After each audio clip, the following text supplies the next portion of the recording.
y bueno, lo hemos cambiado de año, pero yo no he cambiado de epístola. Entonces, la última vez que estuvimos compartiendo lo hicimos del capítulo 4 del libro de Gálatas, de la epístola de San Pablo a los Gálatas, capítulo 4, del 1 al 7, y ahora vamos a leer del 8 al 12. A mí no me deja de sorprender. Yo empecé a ir a la iglesia el año del Mundial del Naranjito, del 82. Ha llovido muchísimo, tenía 16 años, para cumplir 17. Y llevo 40 años leyendo la Biblia de una manera, bueno, en muchos casos forzado porque soy el que predica, ¿no? Y tengo que confesarlo. Y estoy descubriendo cosas ahora que no... y era mucho más sencillo de lo que yo digo, ¿cómo retorcía yo esto para interpretar otra cosa? Y a veces es como operan los prejuicios en la mente de la gente, ¿no? Por eso me gusta que no perdamos la capacidad de crítica, en el sentido, no criticarnos los unos a los otros, sino la capacidad de discernir. Porque esto a veces inviste al que habla de una autoridad que el lugar este, el púlpito este, y nos tragamos todo como si fuese Dios mismo el que nos está diciendo las cosas. Y bueno, hay cosas que no las dice Dios, que las dice el que habla. Entonces, me gustaría quiero seguir leyendo la Biblia y que Dios me siga produciendo ese milagro, ¿no? De 40 años leyendo la Biblia, libros. Imaginaos la cantidad de cosas que he podido leer y sin embargo es como algo fresco, como algo nuevo, como si no lo hubiese visto, como si estuviese descubriendo a Pablo ahora. Es muy bonita la experiencia, oye, a veces me da hasta pena predicarlo porque quiero conservarlo, pero porque a veces cuando uno predica parece que suelta lo que dice y no tiene que ver con él, y tiene que ver mucho con cada uno de nosotros, empezando por quien habla. Gálatas capítulo 4, versículos 8 al 12, vamos a leer y dice la escritura, yo estoy leyendo en la Nueva Traducción Viviente, ¿vale? No hay... Antes de conocer a Dios, ustedes, los gentiles, eran esclavos de los llamados dioses que ni siquiera existen. Así que ahora que conocen a Dios, o mejor dicho, ahora que Dios los conoce a ustedes, ¿por qué quieren retroceder y convertirse otra vez en esclavos de los débiles e inútiles principios espirituales de este mundo? Pretenden ganarse el favor de Dios al cumplir con ciertos días o meses, estaciones o años. Temo por ustedes. Quizá todo el arduo trabajo que hice entre ustedes fue en vano. Amados hermanos, les ruego que vivan como yo, libres de esas cosas, pues yo llegué a ser como ustedes los gentiles, libre de esas leyes. No sé qué os dice a vosotros esto, pero ¿queréis que lo leamos? Vamos a leerlo en otra versión para que tengamos claro. Gálatas 4. Estoy leyendo la Reina Valera del 2020, dice así: ciertamente en otro tiempo, cuando no conocíais a Dios, servíais a los que por naturaleza no son dioses. Pero ahora que ya habéis conocido a Dios, o más bien, ya que habéis sido conocidos por Dios, ¿cómo es que os volvéis de nuevo a los débiles y pobres principios con los que os queréis volver a esclavizar? Guardáis los días, los meses, las estaciones y los años. Temo que mi trabajo entre vosotros haya sido en vano. Os ruego, hermanos, que os hagáis como yo, porque yo también me hice como vosotros. Ninguna ofensa me habéis hecho. Fíjate, es curioso, no sé si os dais cuenta, a mí me llamó la atención la asociación que hace el apóstol Pablo de la esclavitud en dos momentos distintos de la vida de los Gálatas. Uno, la esclavitud a la idolatría de aquellos que sin tener naturaleza de Dios y sin ser dioses les adoraban como a dioses, es decir, los dioses paganos. Y otra, la esclavitud o idolatría después de haber conocido a Dios, porque quieren volver a cumplir principios espirituales que les hace esclavos. O sea, fíjate tú, ¿quién está más perdido? ¿Los que están dentro o los que están fuera? No sabemos muy bien. Aquí están perdidos los que están adorando fuera a otros dioses y los que, diciendo que adoran a Dios, siguen reglas y mandamientos que les esclaviza, tratando, como dice la versión, nueva traducción viviente, pretenden ganar el favor de Dios cumpliendo con ciertos días que hay que guardar, meses, estaciones o años. La idolatría asociada a la vieja vida es evidente por las deidades que tenían entonces los gentiles. Pero ¿qué me decís de la idolatría después de haberle conocido? Que se manifiesta en una constante pretensión de ganar el favor de Dios cumpliendo determinadas leyes o rituales. Lo que Pablo está diciendo a los gentiles es que no necesitaban judaizar para ser salvos. Y que la salvación no es una cuestión de origen o de raza, sino de fe en Cristo.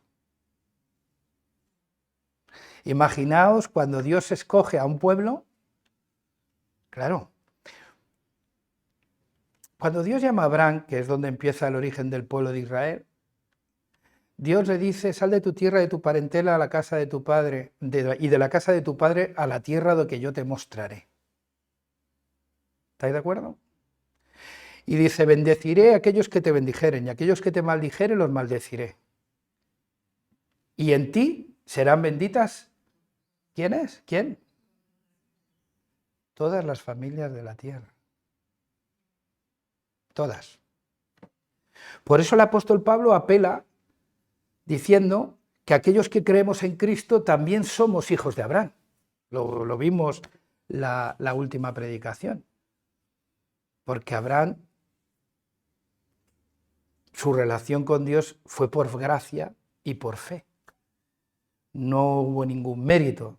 Algunos quieren hacernos ver mérito en la propia fe de Abraham, que demostró cuando fue a sacrificar al hijo. Claro, queremos, con una mente occidental del siglo XXI, entender lo que estaba en la cabeza de Abraham años atrás, cuando Dios le pide sacrificar a su hijo. Nos equivocamos, es que era una práctica de todos los dioses de aquel entonces sacrificar a los niños. No sé si lo sabéis, sacrificaban a los niños, a los primogénitos, los sacrificaban. Entonces, que su Dios le dijera lo que otros dioses les dicen a otros, podía sonarle pues como algo, pues va con toda la normalidad del mundo a sacrificarlo. Fue una cuestión de demostrar. La diferencia entre esos dioses y su Dios es que su Dios le había prometido que en él, en su hijo, iba a hacer una gran nación. Y la diferencia entre el Dios de Abraham y los demás dioses es que Dios tenía un sustituto para el sacrificio que no iba a ser su hijo. Eso es lo que hace la gran diferencia entre un Dios y otro. Claro, nosotros como padres nos ponemos en la piel de Abraham y pensamos sacrificar a nuestro hijo. Y hay padres que son capaces de sacrificar a sus hijos porque no creen, o porque han dejado de venir a la iglesia, o porque ya parece que los castigan, ¿no? No tiene nada que ver con eso, ¿vale? El que lo interprete así no conoce a Dios. Está completamente perdido. No tiene nada que ver con eso. Cuando Dios llama a Abraham, si os dais cuenta, le llama para bendecir a todas las familias de la tierra. Con lo cual, la existencia de un pueblo, como es el pueblo judío, tenía una vocación de universalizar el conocimiento de Dios y de ser luz a las naciones. ¿Qué pasó con Israel? Que pensaron que eso de ser luz a las naciones está bien, pero ellos pensaban, para tener y gozar de la bendición de Dios tienes que hacerte judío.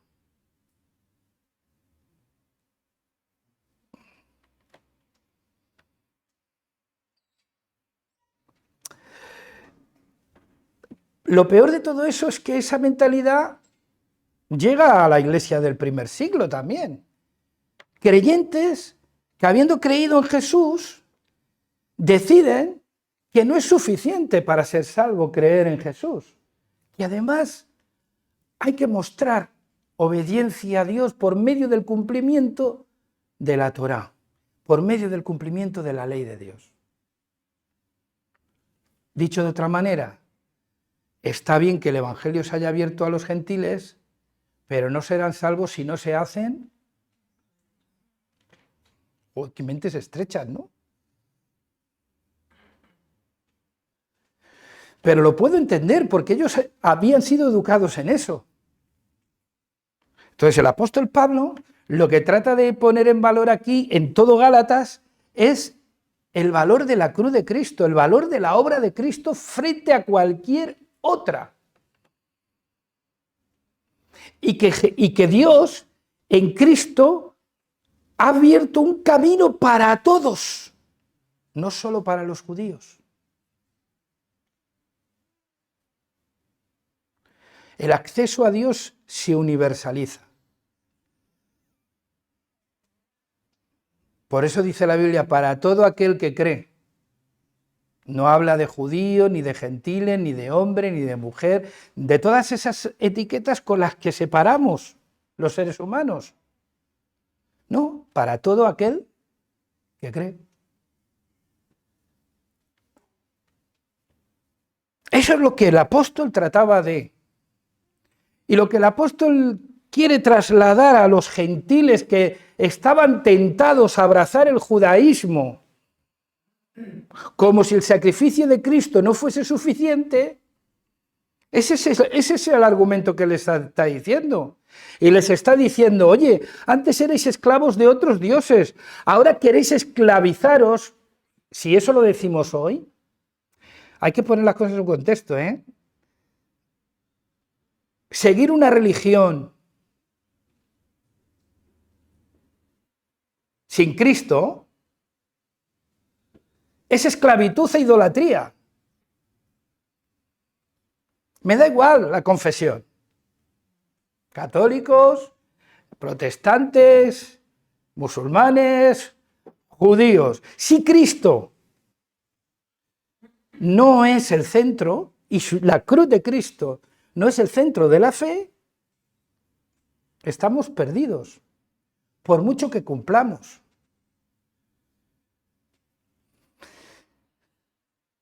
Por eso el apóstol Pablo dice, hombre, ¿os acordáis de la esclavitud cuando teníais otros dioses, no? Que tendríais que vivíais para agradar a esos dioses y ofrecían sacrificios, dinero, familia, tiempo,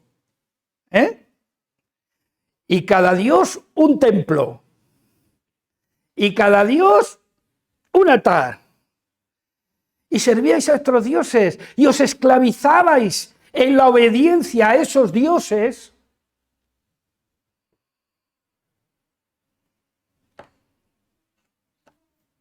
Les estaba diciendo, oye, que Dios no es judío. Es duro, ¿no?, para un judío creyente decir Dios no es judío.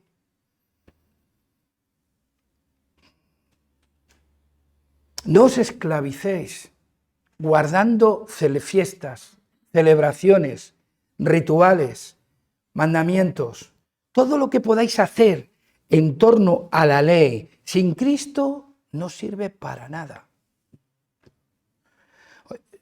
Si no nos ponemos en el pellejo de Pablo, es muy difícil entenderlo. Es como,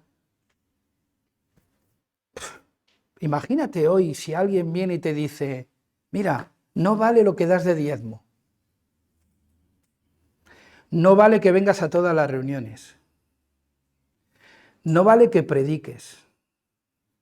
No vale que seas el conferenciante más grande del mundo, el líder o el responsable de la alabanza. Cristo, solo Cristo, nada más que Cristo. Cristo y lo que Él hizo es suficiente para salvarte.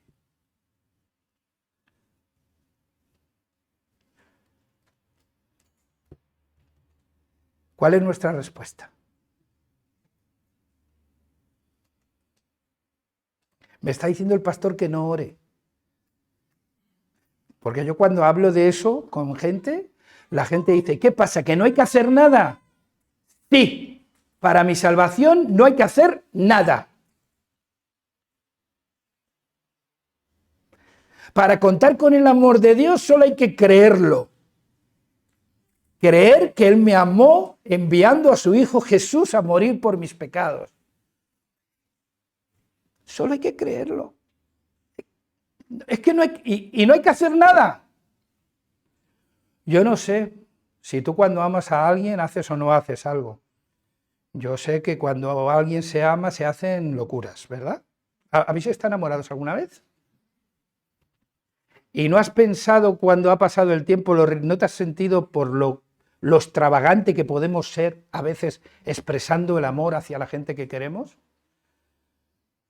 Se da por hecho que cuando alguien ama, se nota. Todo el mundo te lo nota. Te brillan los ojos. La comida ya no es tan importante si has quedado a las 4. La familia ya... No sé. Quiero decir, cuando alguien ama, es completamente... Su vida cambia, ¿no? ¿Sí o no?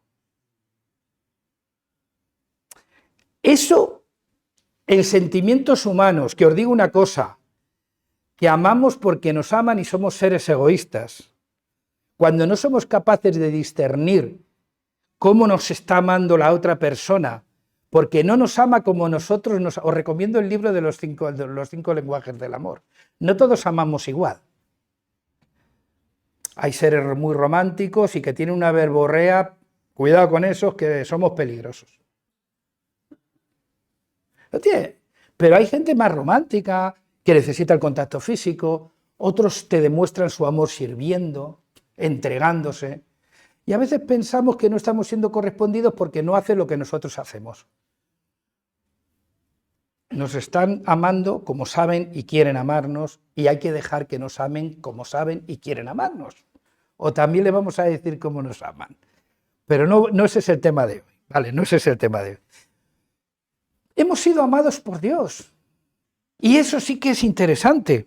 Lo que Pablo les está diciendo es que ganarse uno mismo la salvación por medio de una escrupulosa religión o moralidad es una forma de esclavitud e idolatría, tan fuerte como el paganismo con su inmoralidad.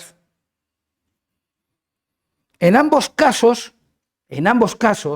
tanto en el paganismo como el tratar de redimirnos a nosotros mismos por medio de obras y acciones, en ambos casos los esforzamos por tener el control de la relación.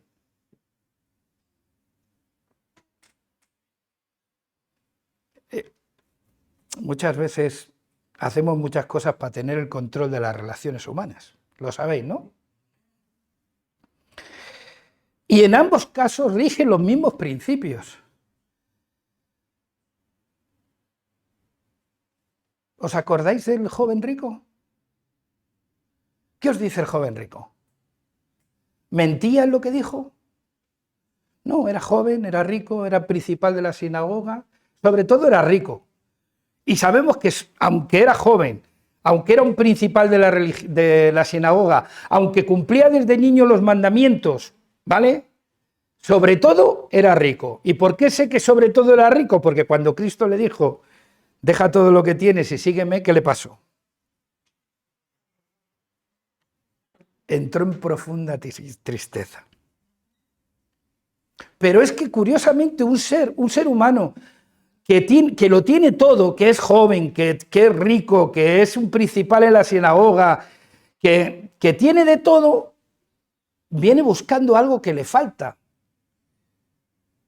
Y viene buscándolo en la actitud que ha presidido toda su vida. Me falta esto, voy a hacer esto para ganármelo. ¿Qué he de hacer para ganarme la vida eterna? Como me he ganado el dinero, como me he ganado la reputación, como me he ganado todo lo que tengo, ahora quiero ganar la vida eterna. Y me voy a esforzar. ¿Qué tengo que hacer? ¿Cómo tengo que demostrar que merezco la vida eterna? Los mandamientos, desde chico los cumplo. ¿Cómo puede ser que alguien que cumplía tuviese esa inseguridad? Yo veo a cristianos que están todo el día metidos en la iglesia y no paran de... Todavía les pregunta si viene el Señor, te vas, y dice, no me lo digas. Es verdad que los que estamos aquí nos gusta tener gente así, insegura, con miedos, con cierta vergüenza y con mucha dependencia de aquí.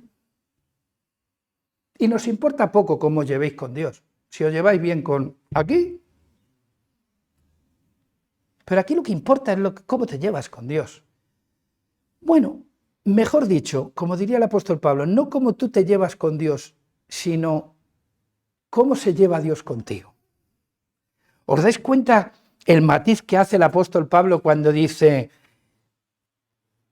en otro tiempo que conocíais a Dios, bueno, mejor dicho, que Él os conoció, ¿no? Versículo 9.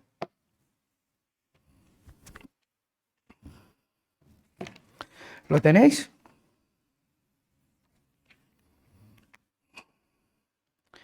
Dice, antes de conocer a Dios, versículo 8, ustedes, los gentiles, eran esclavos de los llamados dioses que ni siquiera existen. Así que ahora que conocen a Dios, o mejor dicho, ahora que Dios los conoce a ustedes. ¿Qué manera de cambiar el tema? ¿Qué diferencia hay entre una cosa y otra? ¿Por qué ese matiz? La verdad que el apóstol Pablo no está negando la primera afirmación, que ellos amen a Dios. Lo que está es poniendo un matiz diciendo que lo más determinante y lo más importante no es lo que tú amas a Dios, sino lo que Él te ama a ti. No es que tú conozcas de Dios, sino que Él te conozca a ti. Por tanto, fijaros, en pocas palabras, lo que el apóstol estaba tratando es de quitarles el control de la religión, el control de la relación con Dios. Tú no determinas cómo te relacionas conmigo, yo determino cómo me relaciono contigo. ¿Os dais cuenta del tema?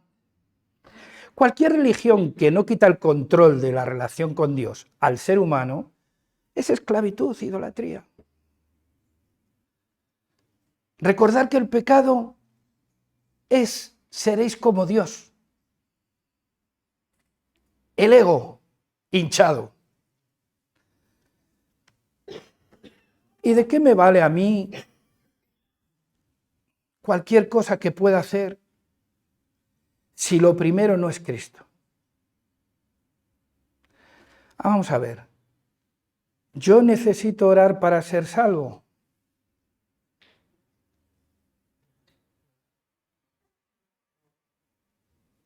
¿No? ¿Sí o no? Vale, está bien. ¿Yo necesito leer la Biblia para ser salvo? ¿Yo necesito asistir a la iglesia para ser salvo?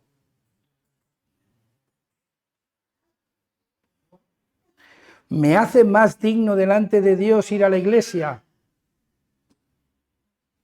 ¿Me hace más digno delante de Dios orar mazo, como dicen los jóvenes? Mazo es mucho, ¿Me hace más digno delante de Dios conocer todos los misterios de la Biblia? ¿Qué es lo que me hace digno delante de Dios? ¿Qué es lo que me salva realmente? ¿Cuál es la fuente de mi satisfacción?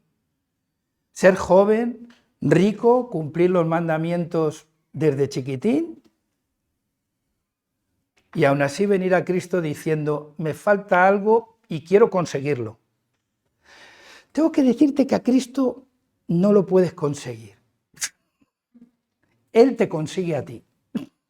No sé si os dais cuenta, es que el matiz es muy importante, porque ¿quién tiene el control de tu relación con Dios? ¿Tú o Dios?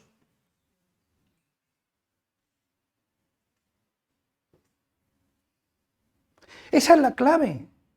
Y lo que está diciendo el apóstol Pablo es decir, dejad la esclavitud, dejad de competir entre vosotros por quién hace más y quién hace menos. Todo lo que hacéis es nada si no abrazáis la gracia de Dios y el amor de Dios manifestado en Cristo Jesús.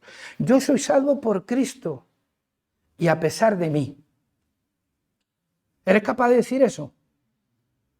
Yo soy salvo por Cristo y a pesar de mí. Y puedo perder esa salvación si no es mía. No entraré ahí porque es un tema largo.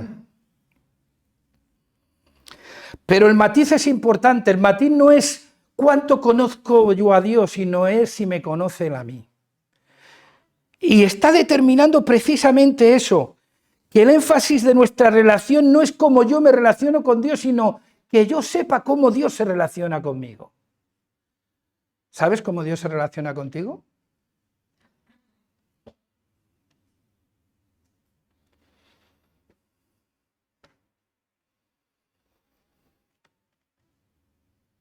A Dios nadie le ha visto jamás. ¿Vale? O sea, todo el que te diga que toma café con Dios a las 9 de la mañana todos los días, dile que estará tomando otra cosa. Que pruebe bien lo que toma. A Dios nadie le vio jamás. Sino el unigénito Hijo de Dios lo ha dado a conocer. Y esto lo cambia absolutamente todo. Porque si yo tengo la iniciativa y el control de la relación, tengo también la capacidad de incluir y excluir a gente. ¿Sí o no? El control lo tiene Él. Y entonces lo que yo hago tiene que ver con cómo yo me relaciono con Él. Si yo trato de imponer mi relación con Dios a los demás, ¿qué estoy haciendo? ¿Os dais cuenta de lo importante que es pensar en estas cosas? Nosotros, lo importante no es lo que conocemos a Dios, sino que Él nos conozca a nosotros. Porque que nosotros conozcamos a Dios depende de muchos factores y condicionantes personales. Sin embargo, ser conocidos por Dios es algo fijo y sólido, y que no depende tanto de esos factores condicionantes, sino de que Dios ha querido revelarse al mundo.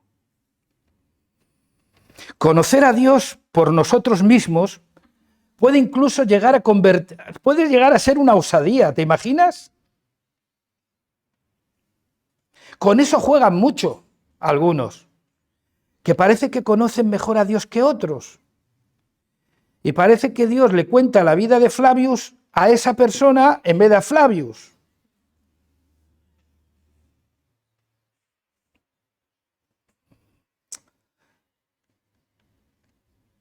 Es que, ¿cómo os diría yo esto? Es que ya está bien, ¿no? Ya está bien de iluminados. Es hora también de dejar la osadía de pretender que conocemos a Dios. Incluso decir que conocemos a Dios puede ser un acto de soberbia absoluta y de superioridad frente a los demás. Mientras que ser conocido por Dios es la manera de universalizarle. y nuestra aportación es más pasiva, dejarnos conocer por Él. Es verdad que no todo el mundo se deja conocer por Dios, porque solo hay que mirar lo que pasó en el principio, cuando Dios viene al encuentro del hombre y la mujer después de pecar, ¿a qué empezaron a jugar? Al escondite. ¿Por qué? Porque dejarse conocer por Dios a veces es lo más fácil, pero es lo más complejo. Sentirte desnudo delante de Dios, transparente, que es de donde viene la honestidad. Y claro, cuando conocemos a alguien, amamos. Solo se ama aquello que conoces, ¿verdad? Porque lo que no conoces no puede mostrar amor. Y puede ser que por eso pensemos que hay que poner todo nuestro esfuerzo en eso, en mostrar que amamos a Dios porque le conocemos. Pero lo que realmente es determinante es que Él nos conoce a nosotros. Y su estima y su amor por ti está muy por encima y debe de ser más determinante que lo que tú digas que le amas a Él. Primera de Juan 4, 9 y 10 dice: Dios mostró cuánto nos ama. ¿Cómo? Al enviar a su único Hijo al mundo para que tengamos vida eterna por medio de Él. Y en esto consiste el amor verdadero. No en que nosotros hayamos amado a Dios, sino en que Él nos amó a nosotros y envió a su Hijo como sacrificio para quitar nuestros pecados. ¿Por qué esto tiene validez cuando le decimos sí a Cristo? Y una vez que le hemos dicho sí a Cristo, parece que tenemos que andar ganándonos cada día la salvación. Si vale cuando era un bicho malo, pecador, quiero decir, fuera del reino de Dios, excluido, sin esperanza y sin Dios, y aun siendo enemigo suyo, Dios mostró su amor en que siendo pecador Cristo murió por nosotros, ¿por qué eso vale para el principio y no vale después? Después estamos aquí corriendo para ver quién tiene mérito para ganar el favor y la gracia y la bondad de Dios. ¿Os habéis preguntado eso? ¿Por qué lo que valió para salvarme no vale para mantenerme salvo? A partir de ahí ya soy yo, el que tiene que demostrar que soy salvo, ¿sí o no? ¿A quién se lo estás demostrando? ¿A Dios o a ti mismo? Que necesitas certezas y seguridades. ¿O es que Dios no sabe lo que ha hecho por ti? ¿O es que no tienes certeza y seguridad en lo que Dios hizo por ti por medio de Cristo?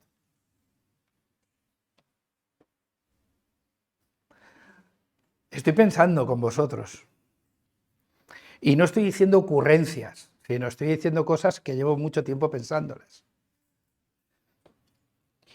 ¿Por qué el haber sido conocido por Dios es tan importante y es un antídoto contra la idolatría y la esclavitud?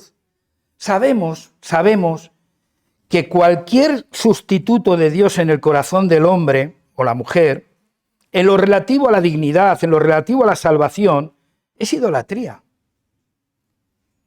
Incluso aquellas cosas que pueden parecer buenas. ¿Estaba mal que el joven rico cumpliera desde niño los mandamientos?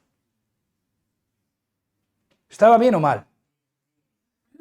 ¿Y por qué no le era suficiente?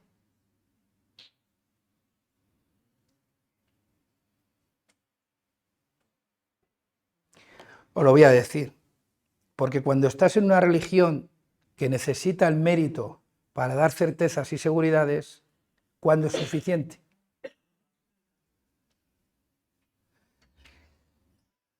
¿Cuándo es suficiente? Nunca. Si el Señor ayunó 40 días y ya hay algunos que han ayunado 40 y tantos. Como si hubiese impuesto una regla el Señor de ayunar 40 días, muchacho. ¿Os dais cuenta de la frustración y la esclavitud que es vivir para darte a ti mismo certezas de una salvación que tú no has conseguido, sino que Dios te ha dado en Cristo Jesús? ¿Os dais cuenta de la locura que esto supone? Y no solo eso, sino de las desigualdades que eso genera en la vida de la comunidad. Cuando uno da más, otro da menos, uno hace más, otro da menos, siempre estamos los mismos. Bueno, pues si Dios te quiere que tú estés, disfrútalo. Que otros querrán estar y no pueden. ¿Os dais cuenta de eso, hombre? Genera muchísimas desigualdades en la Iglesia este evangelio que se inspira en el mérito constante. Que parece ser que la salvación por fe es solo por fe hasta que pasas al altar, que yo no sé de dónde viene, pero bueno, hay que pasar al altar, dice. Y cuando pasas al altar y oran por ti, ya crees, ya eres salvo, y a partir de ahí parece que ya eso como que ahora ya hay que currárselo, ¿vale? Ahora ya es orar, ayunar. ¿Sabéis una cosa? Yo no computo el tiempo que paso con Araceli. ¿Os imagináis una relación en la que Araceli y yo llegue un día y le diga, que hoy he estado contigo 4 horas, 4 horitas seguidas.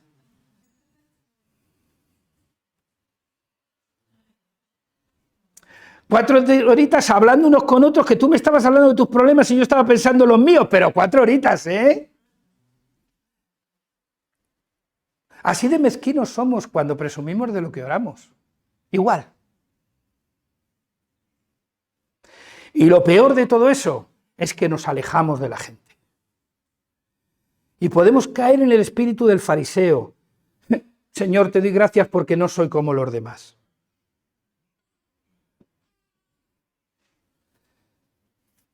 ¿Os dais cuenta todo lo que engloba esto? Quiero terminar con la invitación a la libertad, pero lo voy a dejar para el siguiente porque esto tiene miga, entonces no quiero que mezclemos las migas, pero sí que quiero dejaros que al final el apóstol Pablo, si os dais cuenta, dice, oye, que quiero, igual que yo he sido como vosotros, yo quiero que vosotros seáis como yo, que seáis libres de todo eso. Libre de todo eso. La libertad es, para mí, uno de los dones más preciados que Dios nos ha dado. Hablaba con Dani de esta mañana del programa evangélico en la 2, a las 9:15, que terminaba con una pregunta, como todos los días, y la pregunta era sobre era sobre bioética, ¿no? Y la pregunta era que cómo la Biblia da respuesta, cómo podemos encontrar en la Biblia respuestas a los problemas que la biología y la tecnología nos ponen delante en el siglo XX-XXI. Y el conductor del programa decía al final, bueno, la Biblia evidentemente es un libro que terminó de escribirse hace ya muchos años y no da respuesta a todas las preguntas que surgen ahora. No obstante, hay quienes piensan que como la Biblia no habla directamente de eso, se da la libertad de dejarlo en manos de la conciencia, pero no es así. Cuando yo he escuchado se da la libertad de dejarlo en manos de la conciencia, oye, que no estaría mal dejarlo en manos de la conciencia, quiero decir, el problema es que no lo dejamos ni en manos de la conciencia. Pero yo pensaba, jolín, la libertad que Dios nos ha dado al ser humano muestra el respeto que Dios tiene a la vida del ser humano y la dignidad con la que Dios trata al ser humano. Que cuando puso en el Edén el árbol de la ciencia del bien y del mal, Dios se estaba convirtiendo en una opción. Les dijo, todo esto es vuestro, y yo soy vuestro, pero si no me queréis a mí, podéis coger del árbol de la... Entonces moriréis. Y os daréis cuenta de lo que es una vida sin Dios. Y es lo que pasa, ¿no? Pero Dios se convierte en una opción. no es una obligación. No sé si me explico. Jamás Dios quiso ser la obligación de nadie. Dios quiere ser tu decisión. Por eso vine a buscarte. Para que tú decidas por Él. Y no porque no tenga otras opciones. Que pueda hacer otras cosas. Pero creo que tú eres lo mejor que me ha pasado. Es que no es lo mismo. No es lo mismo estar con una persona por obligación.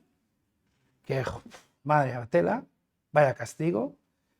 Que por decisión. Dejémonos conocer por el Señor.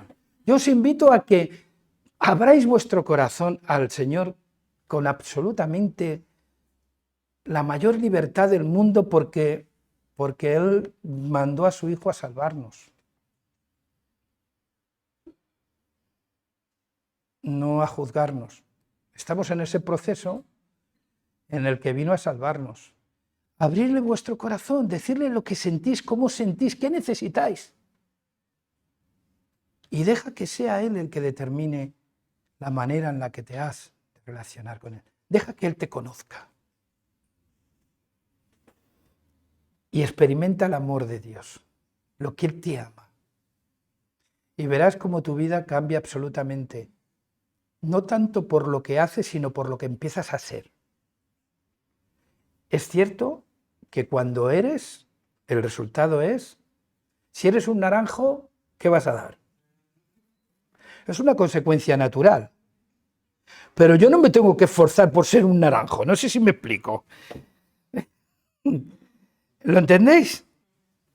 Entonces Dios apela al ser, por lo que Él hizo, se hizo humano para mostrar su amor por ti, para mostrar su cercanía a ti, para mostrar lo mucho que le interesas. Y ahora tú tienes que dejarte amar y conocer por Él. Y te digo que a partir de ahí tu vida cambiará. No será una obligación nada de lo que hagas por Él y para Él. Amén. Señor, te damos las gracias por tu bondad,